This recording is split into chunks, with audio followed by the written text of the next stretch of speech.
Hello, everyone. It's Jane for Student Pages. Hope you're all doing absolutely excellent once again. Today we are joined by SJ Hill. How's it going? How's it going? All good. How are you? Excellent. I'm very, very good. Thank you. So let's get straight into it. Your new single, Spell on Me, is out very, very soon.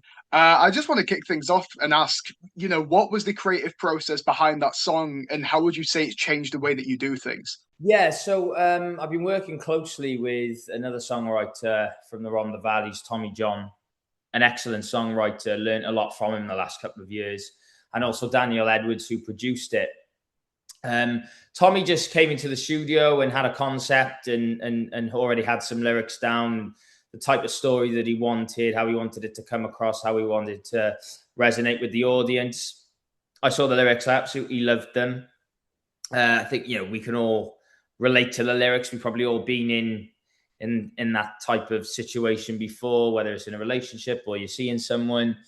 And he just had this idea, and I kind of brought it to life, I guess. And yeah, we just worked together really well on it, and the rest is history.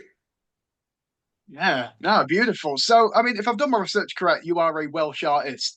I'm just curious, has that any sort of has that had like an impact on your music career? Have you implemented that in your music in any way? Has that played a part, basically? Yeah, massively. It's something I'm very proud of. I'm a proud Welshman. I'm proud that I'm a Cardiff boy as well. From the capital. It's very live at the moment. The music scene is in a really good place, I feel. Uh, and yeah, I love going outside the city to record, and it's the Rhondda Valleys is surrounded by nice mountains, and it's a quiet little place where we record. So yeah, I take a lot of inspiration from where I am. I love being in the quiet space and being creative. Yeah, yeah, beautiful. I've always wanted to go to Wales, to be honest, but I usually end up in Scotland. I don't know how it keeps happening. Like, I always aim to go one way and always end up going the other. I don't know why it keeps happening, but it's what it is. I mean, so look, you've obviously had a big exposure into the industry already, having been on X Factor, on ITV's Romeo and Juliet as well. If you could just give a bit of background as to, how did this all start for you? How did you get from point whatever A was to where you are now? Of course, yeah. So yeah, growing up, I was into my football a lot, and my dream was to become a football player, as we all dream when we're younger of being one. And it was I did all right. I played a decent standard, decent level, played for Newport County, and played for Wales as well, which was a really cool experience. And then I think when I got to sort of 18, then when I didn't get a professional contract with Newport, I kind of wanted to come out of the footballing environment pretty quickly and try the music thing, and growing up, my dad was in a lot of bands, and he's a drummer himself, so that's where the musicality side came from. And my mum was into a lot of soul artists. I grew up on a lot of Marvin Gaye, a lot of Stevie Wonder, so there's a lot of soulful influences. And my old man was into like your Pink Floyds, and he loved Robbie Williams, and that kind of rock Yeah. elements as well. So there was a lot of different variations of music and genres growing up, and I think that really had a massive impact and a massive influence on the music that I'm writing today. Mm. So for your music, then, I mean, would you say it fits into like a specific genre, or do you try and do a bit of everything? How would you personally describe it? Yeah, I've done. Uh, I'd say my main genre is R&B soul for sure, but I'd say the last couple of releases, tonight my last release, that was more R&B blues soul, and Spell on Me, the new release that's out soon. It's a combination really of pop rock, blues, soul, has some R&B elements to it. It's a very energetic track. So I'm a combination of a few genres, to be fair. So, but I feel like I'm quite a diverse artist as well. I always want to try new things and try new sounds and see how this fits and see how that sounds. So, I like to think I'm a multi-genre artist, which isn't a bad label to have, I guess. No, of course, it's good to have that versatility, isn't it? It's like you want to be able to fit as many, fit as many categories as you can, I guess. So you obviously mentioned that like your mum and dad were massively into music and that kind of thing. So I'm Mm. curious, what was their reaction when you sort of said it's like maybe that's what I want to do? That's kind of the lane I want to go. What were their thoughts and reactions to that? They always wanted me to give it a go, even from a young age. I was so shy, I couldn't sing in front of anyone. Like even in front of them, even in the house, it was just, my sister was massively into musical theatre, and she was very confident, and she was, she would do a thing, and she's an amazing talent as well, But yeah, for me, I just couldn't do it. I didn't have the confidence. I just didn't believe in myself, and every time I sang, I had to turn and face a wall to sing to my mum and dad, and it was it was quite funny when I look back. But they knew I had they knew I had something there from a very young age, and they always encouraged me to pursue it at some point. So I think they were over the moon when I decided I wanted to give it a go. Yeah, I mean, how did you overcome that sort of shyness then? Was there a process to that, or would you say it was just maturity as you got older? I think it was a combination of both. To be fair, I think my dad and my uncle Norman at the time, I must have been about 18, 19, and I sang an Adele song, and my uncle just put it on YouTube, and um, it didn't go massive, but there was it had a few thousand views, and a lot of people were commenting, and um, that was the first step for me to go, oh, hang on, people are quite liking this, and maybe I shouldn't be so afraid to post covers, and maybe I shouldn't really care what people think as well. Do you know what I mean? It was a combination of a lot of things, that fear of, oh, what if people take the mic and they don't think I'm good? And it's all that self-doubt, isn't it? All those elements creeping in. But that initial step, really gave me the confidence to pursue it. And then I started just posting covers online, and just kept getting a really good reaction. And then I think that's probably when I decided to give it a proper go.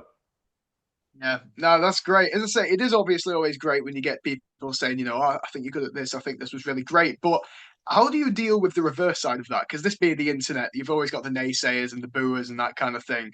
How do Yeah. you approach those kinds of comments? Do you pay them any attention? Do they get you down, or do you just not care? No, I just, what, I don't care anymore. I think because I've done the TV stuff as well. You become thick skinned very quickly in this industry, and Mm. luckily, touch wood, I haven't had a lot of negative comments, which I've been quite fortunate so far. But when I have seen it, I've never let it get me down. I mean, it's quite easy to block people these days and that kind of stuff. So I never try and engage in it because I feel like that's what they want. So Mm. yeah, I find it quite easy to just ignore or delete the comment or block it. It doesn't bother me that much. Yeah, that's the thing, isn't it? It's like anyone can be anyone on the internet. It's like not everyone is exactly what they appear to be. So yeah, no, you're totally right. That's a perfect way to approach it, really. So I'm curious then, because obviously music for a lot of people, and imagining yourself as well as an outlet. It's a way to sort of get out emotions and feelings in a way that words on their own can't, in a certain way. So, have there been any experiences in your life then that you feel music has helped you move past, or is there anything that you've had happen to you that's made its way into your music? Yeah, I mean, life is so, it's full of so many ups and downs, isn't it? Going through breakups and losing loved ones, and I've been through both of those experiences, and for sure, music has really helped me get over that grief and that hurt and the pain that you go through when you go through things like that. And but then it's the flip side of it is it gets you through really happy times as well. There's always a song that you have a really amazing memory of, and that feeling in that moment. You'll always remember the song that was kind of there when it happened. And yeah, vice versa. When you lose someone or you go through things, there's always going to be a song that you can resonate with throughout your life. So yeah, I lost my mum, unfortunately, and about 7 years ago now, and that I was obviously, that's the toughest thing I've ever been through, and yeah, music really really helped me get through it. You know, she loved Stevie Wonder. That was her favorite artist. So I put a lot of Stevie on through really hard times. And it does get you through things like that.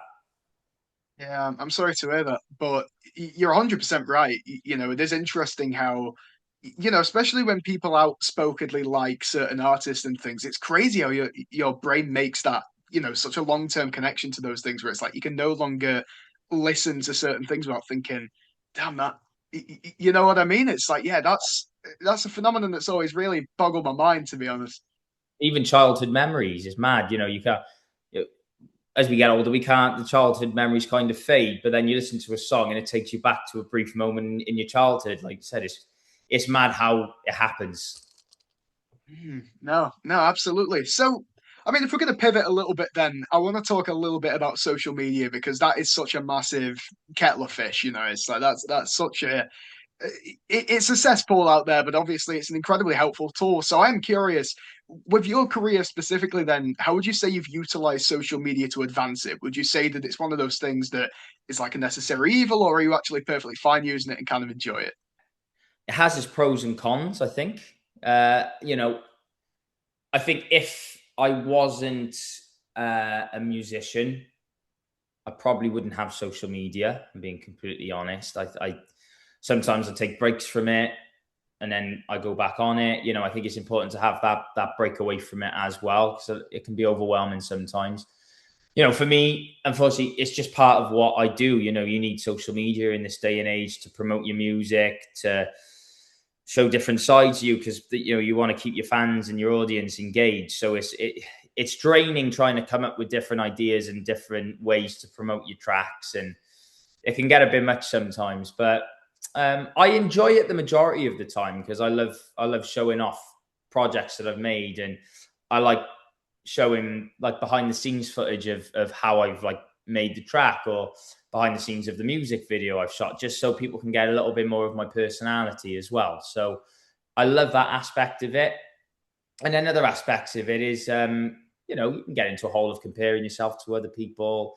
It can make you feel a little bit insecure. It can make you doubt yourself a little bit, or you know, you keep trying and trying and trying. You see other people doing really well, and maybe the engagement isn't as good one week as it was the other week, and all that stuff is just it's there's so many factors that go into it. So you can have really good months, you can have really low months as well, and I'm sure I'm not an influencer or anything. I just make music and post it up there. But I'm sure a lot of influencers and people that a lot of it is people's full time job nowadays, isn't it? I'm Oh yeah. sure they probably have the same outlook on it. You know, they probably have some amazing months, and then other months are like, oh my god, like I just need to get off this for a little bit. Yeah, no, absolutely. And I mean, hey, I've seen your stuff on social media and it does really good numbers. And like the production quality and sort of the design of it is really there. So it's like, you're evidently doing everything right, you know what I mean? I think when you're able to keep that balance, like you say as well, it's like it's only a good thing. If it can get the numbers up, it can get the numbers up. I've learned that it's I think it's more quality than quantity now. I think it used to be just posting every day, 3, 4 times a day. But I think it's moving slightly away from that. I might be wrong. It's just from my experience. For my profile personally, I feel like if I post something that's high quality, 4K, really cool reel, really cool visual, that captures the audience more than me posting 2, 3 times a day.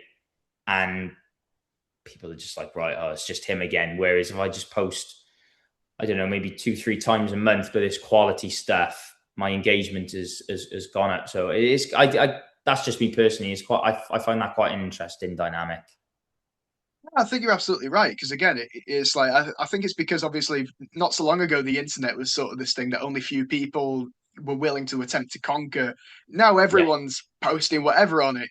So it's like I think no, you're absolutely on the nail with that. It's like yeah, actually work on something good and promote that rather than let's just see what sticks because that's just not the it's not the culture anymore. So yeah, no, absolutely. So pivoting back to music then, how important would you say it is to find other people in the industry that do what you do? Do you think it's good to have those, second opinions and other voices near and close to you?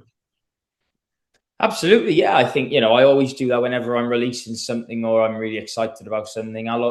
There's a very small private list of people that I will send it to, and they'll always give me their honest feedback.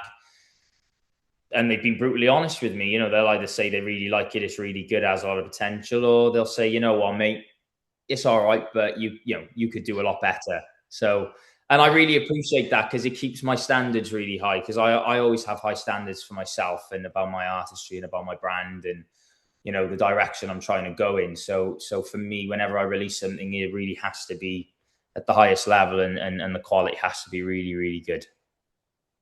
No, absolutely, you do right. So it is a bit of a random one for you. So when you're not making music and when you're not producing and that kind of thing, what do you like to do? What do you sort of do to switch off?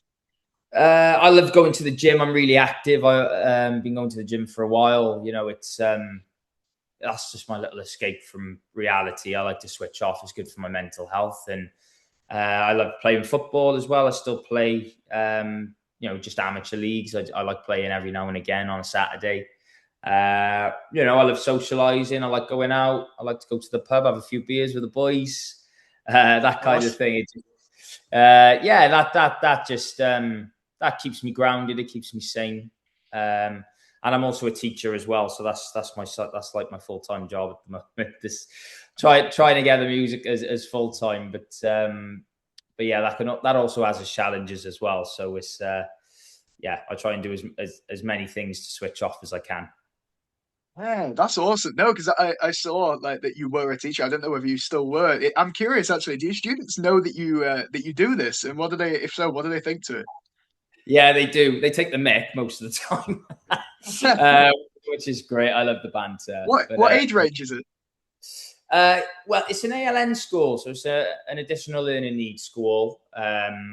Which yeah, it's great. They're hilarious. Honestly, they're great. They're great kids. But it ranges from primary up into year 11. So there's a wide range of pupils in our school. Um, yeah, put it this way, I don't have an ego. They keep you humble, they They keep you keep grounded. very, very humble. I could go and do something in TV or in the past when I've done X Factor or Romeo and Duet or The Voice or whatever it is. It has been in the past. I've gone from being like up here, like I'm the man. I've had a good run. I've had really nice comments from the judges, Matt Lewis. And then the next day, you get sworn at and things like that, and you just brought back to reality straight Yeah, away. And it's great. I love that. I love it. It's just that to me is just the reality of life, and it's brilliant. yeah, no, absolutely. Again, it's like again, it keeps it real, doesn't it? It's like reminds you, the roots and stuff. No, absolutely. So, right, this is a pretty loaded question, but it's like the core one that we try and draw focus to for students that want to do what you do, that want to break into the music industry. I'm aware there's no rule book, but what's your personal advice for achieving that? I think just be yourself, and believe in yourself, and um, never give up, because it's a long process. I've been doing this for the last 5 6 years, and it's not an easy industry, and you've got to be thick skinned. You've got to be prepared for a lot of no's. There's going to be a lot more no's than yeses, and that's fine. That doesn't mean you're not very good at what you do. It's just, again, music is all personal opinions, personal taste. But you find your audience with the music. You find that fan base, and once you find that fan base, you really lock in with them and concentrate on them. That's really important. And yeah, it's yeah, just be yourself, just be authentic, and branding as well is massively important. I wish someone told me that when I first started out. And you know branding is probably the most important thing nowadays to break in. If you want to get signed or you're doing your own thing, branding is huge. Yeah, you got to have a look. Everyone's got to have, something. Yeah, no, absolutely. So, out of this entire journey so far for you, then, what would you say if you had to pick one thing? What would you say is the biggest challenge you've faced? The biggest challenge for me is being consistent. That's been the biggest challenge for me. Um, you know, because when I first started out, I was probably only releasing maybe one or two songs a year, thinking that was really good, and actually no, being consistent, trying to put a song out maybe once every 3 months throughout the year is going to benefit you more than maybe putting one or two out per year, if you know what I mean. So that has been Oh my yeah. biggest challenge, and I'd say the last year or two that has been my main focus is be consistent, keep releasing music, keep writing, and just don't stop and keep pushing forward. And thankfully, I'm in a place now where I've made that happen for myself. So, and for anyone listening as well, and just consistency is key in this industry. Yeah, no, absolutely fantastic advice. So, I mean, that's pretty much all I've got for you. So, I do just want to end off by saying, and asking, like, what are you working on at the minute? What can we expect? You've obviously got, the new single coming out in the next few days, but what can we expect after that if you're allowed to tell us anything? Yeah, I've got a lot of collaborations coming up this year with a few different Welsh artists that I'm really really excited about. Obviously, Spell on Me is coming out next Friday on the 23rd of January, so I'm really really buzzing about that as well. And yeah, just releasing more of my own stuff as well. I really want to keep on the theme of this country blues R&B vibe that I've got going on for myself. And then the other collabs, there's a really cool jazz artist that I'm working with. We got a rapper and singer that I'm working with. So yeah, we got a few like R&B tracks coming out as well that I'm really excited about. So again, there's a few genres I'm working on, and yeah, we're hoping it's going to be a really busy year. Sweet. No, I'm very much looking forward to it for you. Honestly, I can only hope that it goes absolutely amazing for you. So, I mean, SJ, thank you so much for joining us. It's been an absolute pleasure, and thank you to everyone at home for watching as well. So, thank you very much.